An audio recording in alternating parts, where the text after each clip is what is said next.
Alhamdulillahi Rabbil Alamin.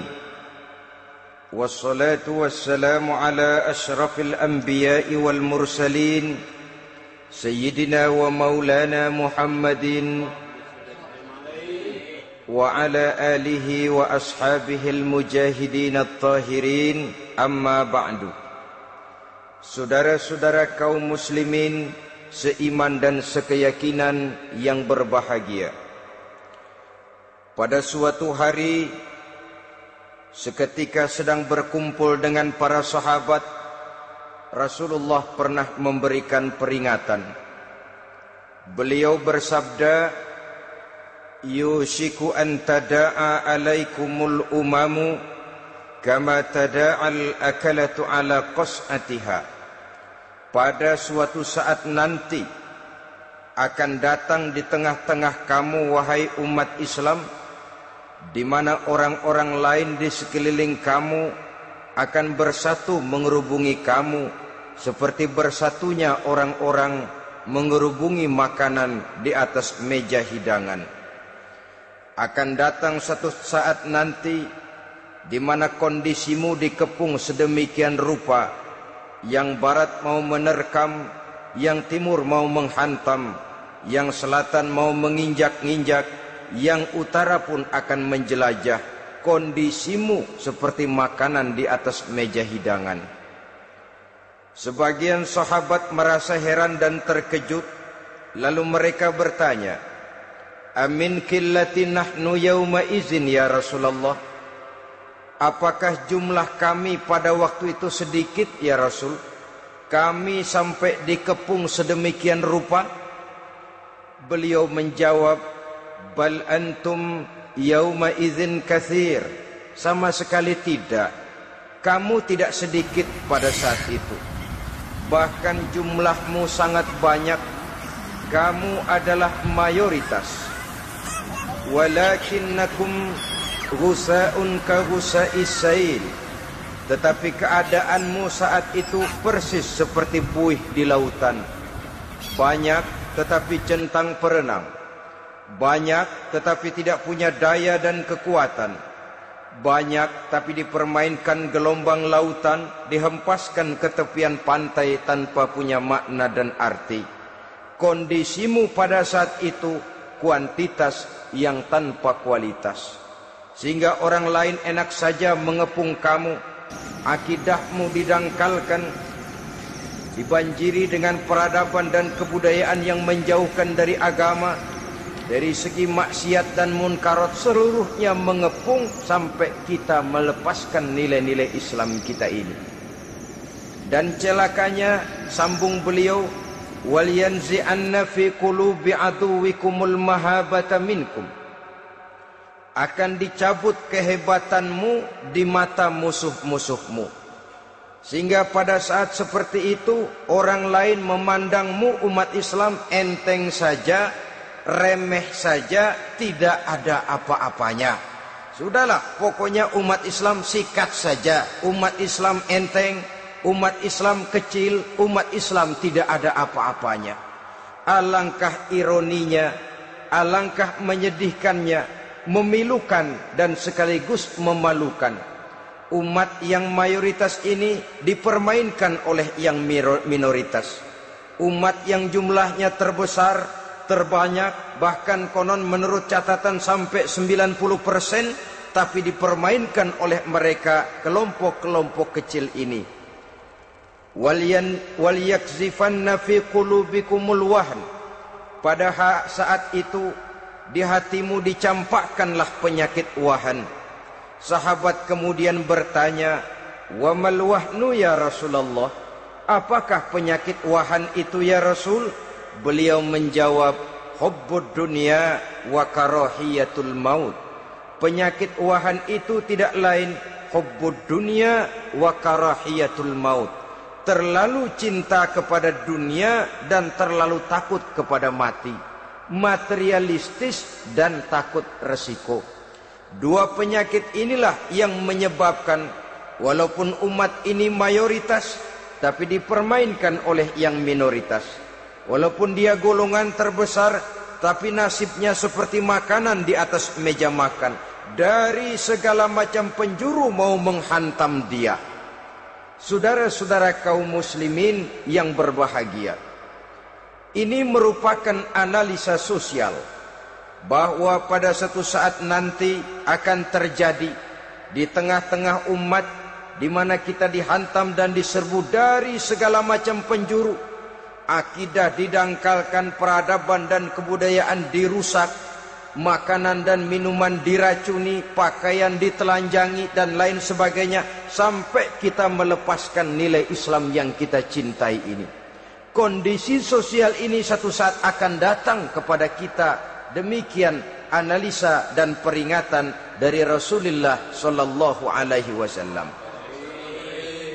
Marilah sekarang kita melihat, adalah benar bahwa di zaman sekarang kita insya Allah tidak akan mengalami perang Badar sehebat yang pernah dialami oleh Rasul dan para sahabatnya. Tetapi sesungguhnya perang yang kita hadapi di zaman sekarang ini tidak kalah hebatnya dengan perang Badar, tidak kurang dahsyatnya dengan perang Uhud, tidak kurang ngerinya dari perang Khandaq. Hanya saja yang kita hadapi sekarang ini bukan ujung pedang, bukan ujung tombak, bukan ujung panah. Yang kita hadapi sekarang ini adalah perang akidah, perang ideologi, perang mempertahankan keyakinan. Yang kalau kita kalah sekarang, kita memang masih beragama. Tetapi anak kita, cucu kita, generasi yang akan hidup 5, 10, 20, 30 tahun yang akan datang, wallahu a'lam bissawab. Islam, saudara-saudaraku, tidak mungkin hilang dari dunia. Tetapi tidak mustahil Islam gulung tikar dari desa kita. Tidak mustahil Islam gulung tikar dari kampung dan kota kita, jikalau kita tidak menjaganya, jikalau kita tidak memeliharanya, bahkan jikalau kita tidak mewariskannya kepada anak-anak kita, generasi yang akan datang. Marilah kita mengingat sejenak bagaimana Islam di Spanyol yang pernah jaya, pernah mewarnai daratan Eropa, dan yang sekarang hanya sekedar tinggal ceritanya saja. Ini pernah diperingatkan oleh Rasul dalam satu hadis, sayati ala ummati zamanun la yabqal Islam illa ismun wala minal Quran illa rasmun. Akan datang satu masa di tengah umatku di mana pada masa itu Islam ada tapi hanya tinggal sekedar namanya saja, dan Quran pun ada tapi cuma sekedar tinggal tulisannya saja. Apabila kita tidak mewariskan ini kepada generasi yang akan datang, maka serbuan-serbuan dari berbagai macam penjuru dari hari ke hari semakin kita rasakan kehebatannya. Tidak mustahil sejarah Spanyol akan terjadi di desa kita, akan terjadi di kampung kita, akan terjadi di kota kita. Orang Spanyol kalau mereka cerita kepada anaknya, mereka akan cerita, "Nak, di sini dulu ada masjid." Kapan, Pak? Dulu bener dah. Banyak orang Islam kalau hari Jumat pada sembahyang, kapan itu, Pak? Dulu sekali. Sekarang cuma sekedar tinggal ceritanya saja. Bukankah sesuatu yang sangat tidak mustahil apabila kita tidak menjaga dan mewariskan Islam ini kepada generasi yang akan datang? Maka serbuan-serbuan akan membawakan hasil yang diinginkan oleh para penyerbu itu tadi. Kita sudah menjadi umat yang mayoritas, tetapi umat yang mayoritas ini menurut Rasul dikepung sedemikian rupa, akidahnya didangkalkan, peradaban dan kebudayaannya ditekan sedemikian rupa, kehidupan sosialnya dibuat individualis. Kemudian dari segi pergaulan, pakaian, makanan, minuman dan sebagainya diracuni, sampai dia tidak lagi berpegang teguh kepada agamanya. Dan dikala itu hilang kehebatan umat ini di mata musuh-musuhnya. Orang lain memandang kita ringan saja, enteng saja, satu umat yang sudah kehilangan wibawa. Padahal konon kabarnya kita mayoritas, tapi enak saja dikutak-kutik orang lain. Dan dikala itu di hati kita merajalela penyakit uahan. Penyakit uahan itu apa? Pertama, hubbud dunia, terlalu cinta kepada dunia. Terlalu cinta kepada dunia yang menyebabkan kita lupa akan tanggung jawab dan kewajiban, lupa meneruskan dan mewariskan Islam kepada generasi yang akan datang. Kita berlomba hanya untuk mengejar dunia dan seluruh isinya, baik dia bernama material, baik dia bernama seksual, baik dia bernama pangkat, jabatan dan kedudukan. Berlomba-lomba kita di dalamnya sampai tercampaklah penyakit hubbud dunia di dalam hati ini. Berurat dan berakar dunia itu, sulit dan berat kita berpisah daripadanya. Akibatnya kemauan untuk berbuat demi dan atas nama agama sangat sulit terwujud di dalam kehidupan ini. Yang kedua, karahiyatul maut, terlalu takut kepada mati. Baik mati ajal, mati dalam artian yang sebenarnya, baik mati usahanya, baik mati karirnya, baik mati pangkat dan jabatannya. Sehingga dengan demikian akibatnya jatuhlah kita menjadi umat yang kehilangan wibawa di mata orang lain. Saudara-saudara kaum muslimin rahimakumullah, saya katakan tadi, perang yang kita hadapi di zaman sekarang adalah perang akidah. Perang menghadapi peradaban dan kebudayaan yang menghancurkan moral daripada anak-anak kita. Perang menghadapi banjirnya maksiat dan munkarat. Yang di tengah-tengah itu, di samping berkewajiban menjaga diri dan keluarga, kita pun juga berkewajiban menjaga anak-anak kita, generasi yang akan datang, mengarahkan dan mendidik mereka sesuai dengan yang dikehendaki oleh Allah Subhanahu wa ta'ala. Oleh sebab itu, pada pertemuan kali ini yang akan saya bicarakan ialah bagaimana idealnya seorang muslim lebih dahulu memberikan pendidikan kepada anak-anaknya. Di tengah satu situasi dan kondisi di mana serbuan datang silih berganti melanda dan menghantam umat Islam, kemana anak-anak kita ini harus kita arahkan? Karena kita orang tua mempunyai tanggung jawab. Anak adalah amanah, menyia-nyiakan amanah adalah dosa, dan dosa itu merupakan satu dosa yang besar. Bahkan orang tua bisa saja masuk neraka kalau tidak bertanggung jawab tentang anak-anaknya. Satu riwayat menjelaskan ada orang soleh, ngajinya cukup, sholatnya cukup, puasanya cukup, zakatnya cukup. Di mana ada majelis taklim hadir, baca Quran hobi, fitnah orang tidak pernah. Di akhirat setelah disidang dia ternyata lebih banyak kebaikannya daripada kejahatannya, maka dia pun diperintahkan dan dipersilahkan masuk ke dalam surga. Giliran anaknya disidang, biang okem nih anak. Ditanya, siapa Tuhanmu? Tidak tahu. Siapa nabimu? Ente nyaho. Apa kitabmu? Ora gelem. Kamu pernah sholat? Tidak. Zakat? Tidak. Puasa? Tidak. Judi? Hobi.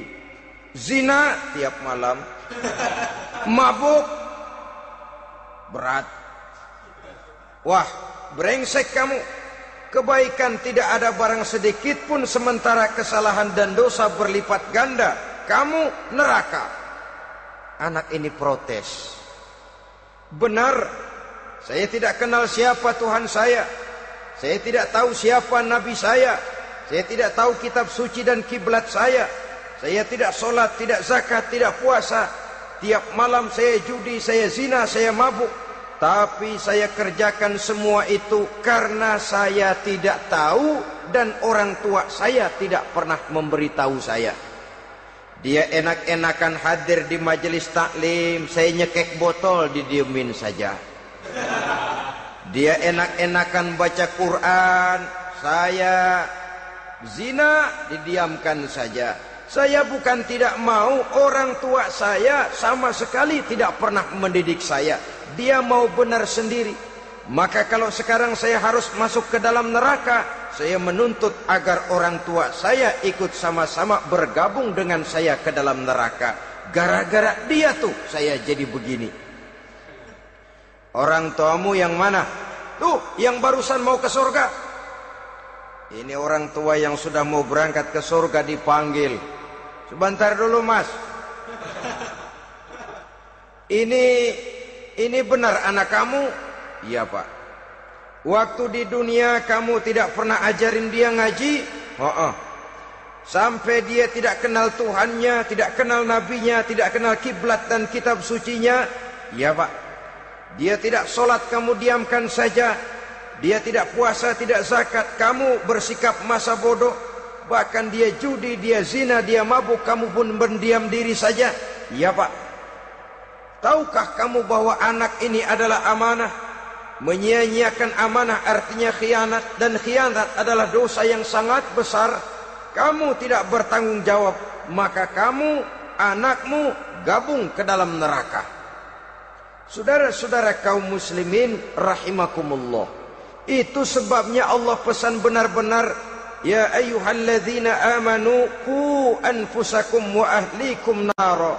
Hai orang-orang yang beriman, jaga dirimu dan keluargamu, istri, anak, orang-orang yang menjadi tanggung jawab dan kewajiban kita, jaga dan pelihara mereka dari api neraka. Saudara-saudara kaum muslimin, lalu kalau kita orang-orang tua yang hidup di zaman sekarang ini sudah sering beristighfar, mengurut dada, melihat situasi, membaca peta keadaan, konon tantangan yang akan dihadapi oleh anak-anak kita 15, 20, 25 tahun yang akan datang jauh lebih berat dari apa yang kita hadapi sekarang ini. Maka adalah wajar jika kita sebagai orang tua yang cinta kepada agama, cinta kepada anak-anak kita, berpikir untuk mewariskan nilai-nilai yang luhur ini kepada anak-anak kita generasi yang akan datang.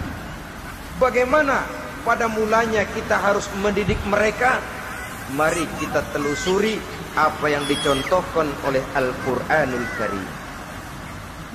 Orang-orang tua bijaksana yang diceritakan dalam Al-Quran, kalau sudah berpikir tentang anak-anaknya generasi yang akan datang, pendidikan pertama yang diberikan kepada anaknya ternyata adalah persoalan akidah.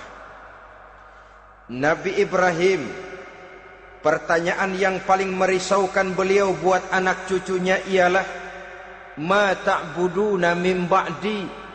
Saudara bisa lihat surah Al-Baqarah ayat 133. Anak-anakku, kalau pada satu saat nanti aku, ayahmu ini sudah tidak ada lagi, meninggalkan kamu semua, meninggalkan kehidupan dunia ini, ma ta'buduna min ba'di, apa yang akan kamu sembah nak kalau ayah sudah tidak ada lagi?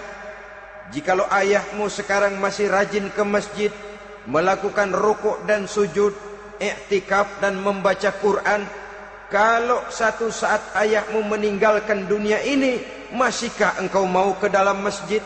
Masihkah engkau rukuk dan sujud? Masihkah engkau i'tikaf? Ma ta'buduna min ba'di, apa yang akan kamu sembah kalau aku ayahmu tidak ada lagi nak? Ditanamkan bukan hanya keyakinan bertauhid, sekaligus juga menyembah kepada Allah yang kita yakinkan dengan tauhid itu tadi. Bukankah berbeda dengan kita kebanyakan orang tua sekarang? Kita tidak pernah berpikir ma ta'buduna min ba'di, kalau bapak tidak ada kamu nyembah apa nak? Kita orang tua sekarang pagi-pagi malah berpikir ma ta'kuluna min ba'di, Kalau bapak nggak ada, kamu nanti makan apa, nak?